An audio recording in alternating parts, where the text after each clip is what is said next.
besar adalah bangsa yang menghargai sejarahnya. Hai teman-teman, perkenalkan nama aku Ana Ayuni Tias. Aku mahasiswa S1 Ilmu Sejarah Universitas Negeri Malang.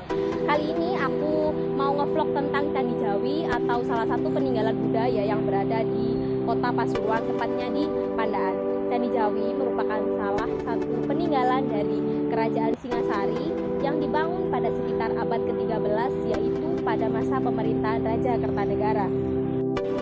Candi Jawi terletak di Desa Candiwates, Kecamatan Prigen, Kabupaten Pasuruan.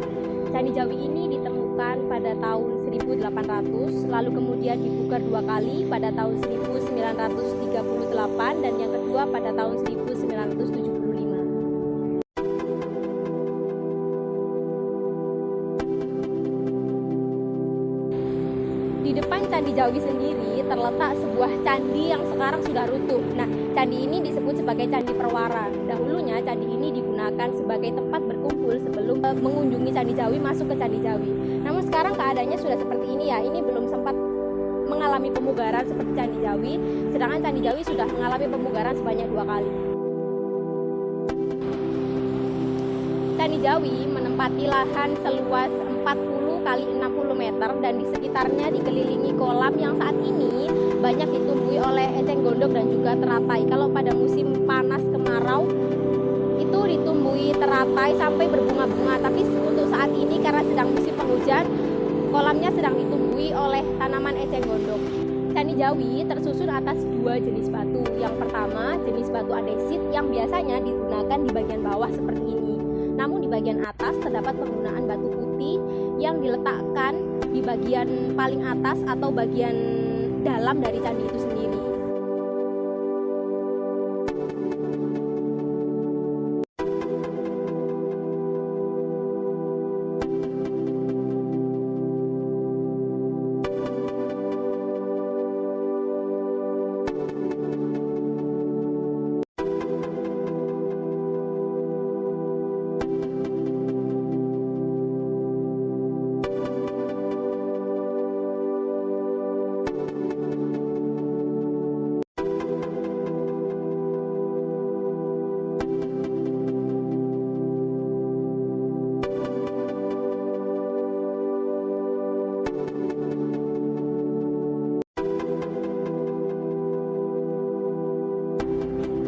Dalam struktur Candi Jawi sendiri terdapat relief-relief yang diantaranya itu memiliki arti, namun diantaranya juga hanya sebagai hiasan dinding atau aksesori dari candi itu sendiri.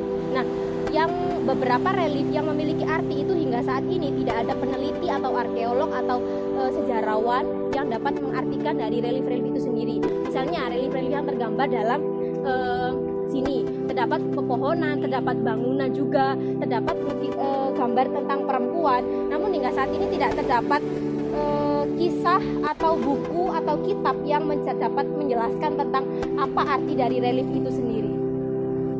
Sama seperti bagian depan yang sebelumnya saya jelaskan, di bagian samping juga terdapat relief-relief yang menggambarkan tentang pohon, pertapa perempuan dan juga bangunan-bangunan.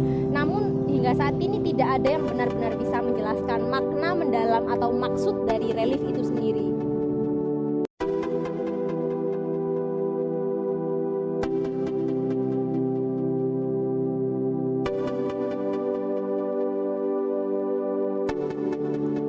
Relief bagian belakang hampir sama dengan relief yang terletak di bagian kanan dan juga bagian depan, menggambarkan tentang betapa perempuan, tentang orang-orang perempuan, tentang bangunan dan juga tentang pohon-pohonan.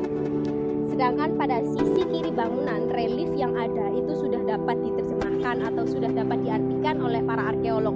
Salah satunya yaitu relief ini. Relief ini menggambarkan tentang bagaimana bentuk asli dari Candi Jawi itu sendiri. Sehingga ketika pemugaran, orang-orang yang memugar ini kemudian mencocokkan bentuknya dengan apa yang sudah tergambar di sini.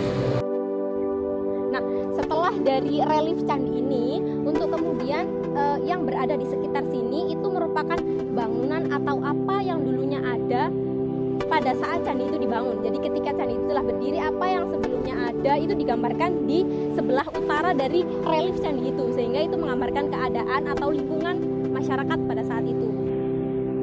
Nah, sudah dari kanan, belakang, depan, dan sekarang bagian kiri. Nah, ini bagian yang terakhir ya, sama menjelaskan tentang susunan dari setelah pembangunan Candi Jawi, struktur masyarakat di sini gitu. Nah, cara membaca relief itu dikatakan oleh para peneliti bahwa harus dengan searah jarum jam. Jadi dapat menemukan maknanya di situ.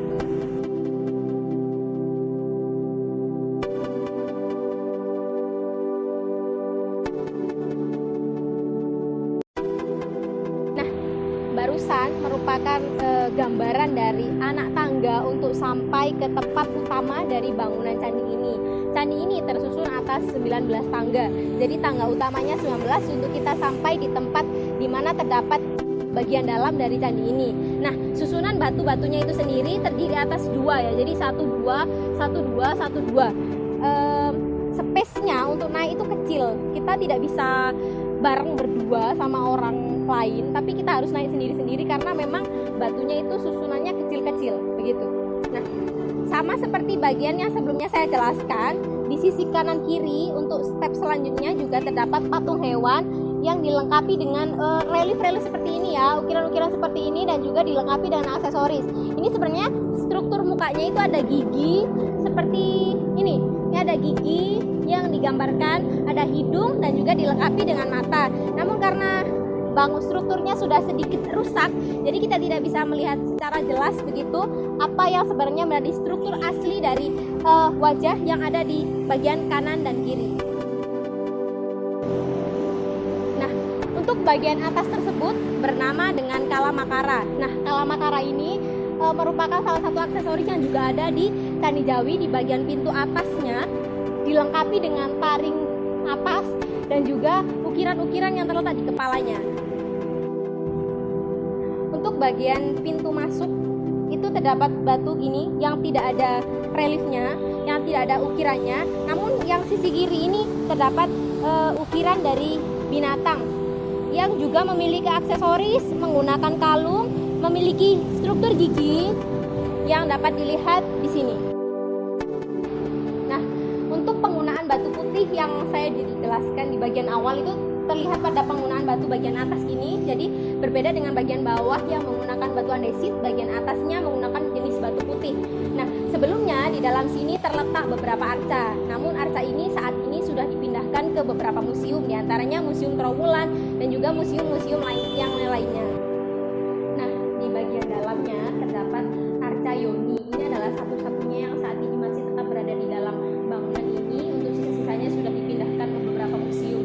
Nah, bagian atasnya itu terdapat salah satu relief yang paling tinggi letaknya yang digambarkan sebagai relief Dewa Surya.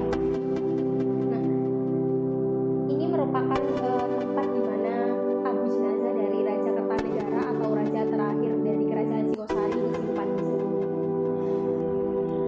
Baik teman-teman, demikian sedikit yang dapat saya sampaikan, yang dapat saya jelaskan dari peninggalan budaya yang berada di Pasuruan. Untuk kurang lebihnya saya mohon maaf yang sebesar-besarnya. Terima kasih. Assalamualaikum warahmatullahi wabarakatuh.